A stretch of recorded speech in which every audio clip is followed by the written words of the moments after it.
So welcome back to the third and final day of the National Ploughing Championships.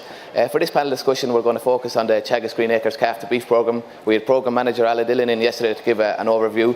So we've Sean Cummins now as a dedicated programme advisor. We've Shane Cranny, County Carlow farmer, and we've Peter Byrne from farms just outside Castledermot.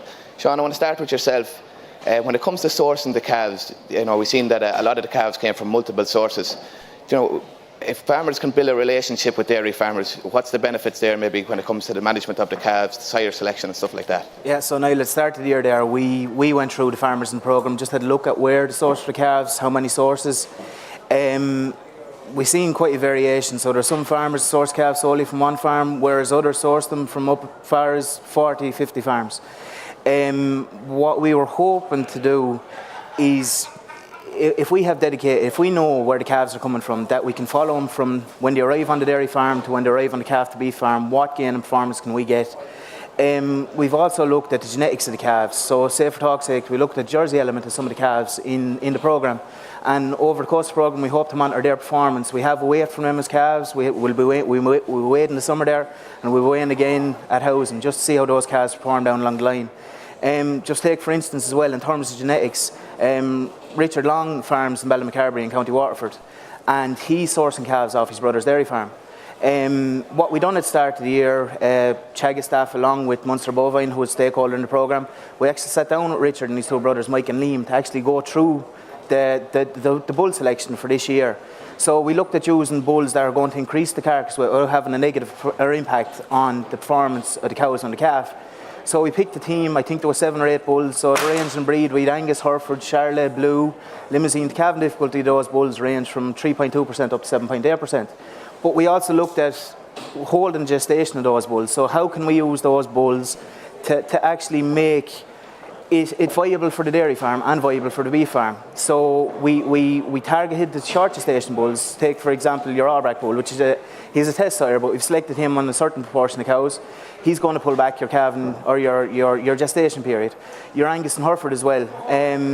Whereas the longer gestation bulls, we're pushing them towards the start of the breeding season to get the quality calf on the ground, and then use shorter gestation bulls towards the end. The bulls we selected, we had a big focus on carcass conformation and carcass quality. So the bull team ranged in carcass weight scores from 4 kilos up to 40 kilos.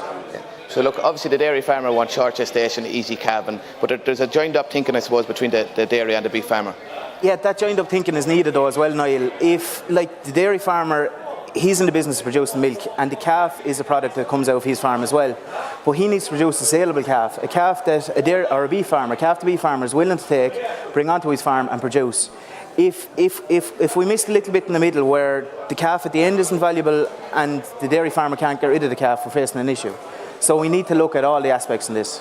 So Sean, you're also doing a lot of work behind the scenes, and you mentioned it there earlier on, the technical wise of looking at the breed or the genetic composition of these calves. What are you seeing? Yes, so I think there was 1,400 calves. It's 1,400 calves purchased this spring on the farms in the programme. The majority of those calves, I think it was 984, were Holstein Friesian. Then the next component are Angus and Hereford. But we're seeing a small element of Jersey breeding creeping in. The figures vary in terms of the national dairy herd and what percentage is actually Jersey. Some will quote you 4%, some will quote you 10%. But what we're seeing is that Jersey is creeping in, and we're trying to figure out what impact that will have. Will it be a big impact? Won't it be a big impact? We're also looking in terms of genetics we're going to focus in on the bulls that are being used. So just say in terms of the whitehead bulls, we looked, there was calves after stock bulls, AI bulls, we have all that data, but we've seen that there's bulls with minus 4 kilos of carcass all the way up to 40 kilos of carcass. So there's huge variation there, and if we can maximise the carcass gain on beef farms, that's what we're aiming for. And obviously as the programme progresses, the more results and information we'll have. Yeah, the more as the programme progresses, we've teamed up AgriLand as media partner in this programme, and we'll be pushing that information out there so farmers and the general public can see what we're doing and why we're doing it. Great. Shane, I want to move across to you. The lads have been out on the farm, they've done out the farm plan for you. What changes or what direction now is the farm going to take? Well, I suppose up to last year, most of the stock would have been sold as stores. So the biggest change will probably be trying to finish everything, or as much as possible anyway, and maybe spreading out the sales more throughout the year. just to help with cash flow. So we're hoping maybe this year now we rear the calves in the autumn, so I'm hoping to go with maybe 20 maybe heifer calves and 50 males then, and hopefully get rid of the heifers earlier then in the second grazing season, maybe June, July time, off grass. And Shane, you have some suckler cows as well, and their progeny. What's the plan with those? Well, the plan at the moment is to keep them until the BDGP finishes up. I'm in phase 2 of that, so that's not till 2022. And I suppose I'll have to see what supports are coming in like for them. But at the moment, I'm probably going to get rid of them, I'd say, and go push up to maybe 100 calves. Yeah. And when it comes to sourcing the calves, we talked there, Sean, the benefits of the relationship. You have a good relationship with a dairy farmer. Well, they're kind of a mix between buying direct from farms and from dealers. So we'll be trying to change that too, to maybe try and source more direct from farms. But to get calves in October, November, is kind of finding it hard enough to source them direct from farms. There's not many lads in our area anyway, calving cows at that time, so we have to travel a bit to find them. But hopefully this year the majority of them will be direct from farm. Yeah. And Shane, just on the infrastructure side, you're also maybe in the process of building a shed? Well, I have the planning permission back for a shed, but I'm waiting on the grant, which is apparently it's oversubscribed now, TAMS is, so I'm still waiting to see though I get through on that. But yeah, I have planning permission for a shed, a slatted shed. Yeah. So. Peter, move across to you. I suppose the same kind of question. The lads have done the farm plan with you. Where is your farm going to go to?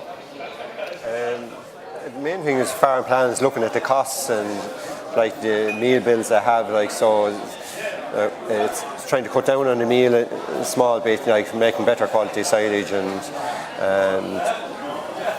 having catch crops in there to keep stock out a bit longer and that sort of thing.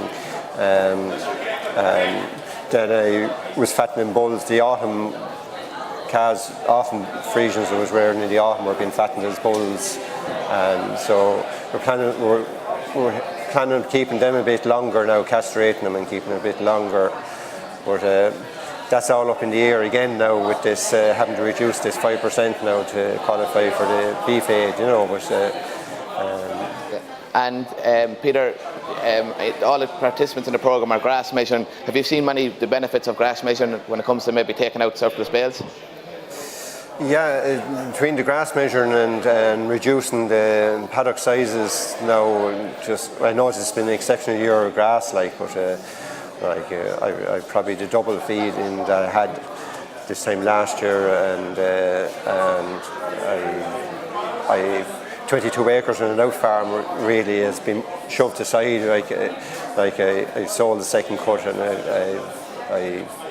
I set the aftergrass on it, so I'm managing with much less acres on account of you're growing far much more grass by measuring, and you know what you can make decisions because you know what you have ahead of you. Yeah. And you also have diversified a little bit. You sell some of your beef at local farmers market? I do, yeah. I've been doing that now for nearly 10 years. I'm just doing one market at the moment, Carroll Farmers Market, and I might do another one on a Friday. It's another outlet. It's just you're getting a bit of added value onto your beef. It's a help when the prices are bad anyway, I suppose. Yeah. Shane, I'll just come back to you. I suppose the programme really took off in spring of this year. Prices were a little bit better than they are now.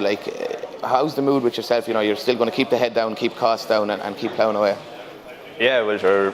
I suppose try and be as efficient as possible. Anyway, I don't plan on giving up at the moment. Anyway, so sure, I'll have to just see how it goes. I suppose there's not a huge amount we can do individually, I suppose, with price, so just try and drive on the efficiency as much as possible and see where it goes and stick at it till the end of the programme anyway. And I have a certain amount of ground rented, so I suppose if things aren't going great still after the 3 years, I can always drop that ground and cut back numbers and maybe work an extra day somewhere or off farm, like.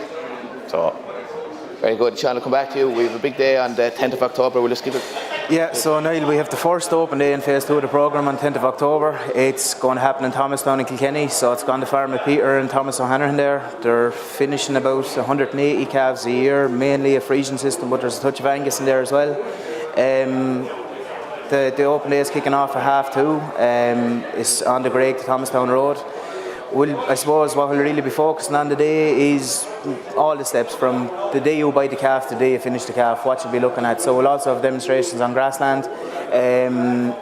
We'll be focusing on the economics as well. Just say we'll be looking at 21, 24 and 28 month steer system, and there's lots to see on the day, including demonstrations.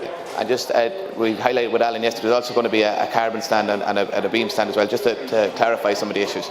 Yeah, so what we've done over the last couple of weeks is, and Teagasc staff are actually in the process of completing it, is we've completed a carbon footprint on the farm. So that will be presented from our colleagues in Teagasc on the day as well. Thanks very much for joining us, and we'll be back shortly.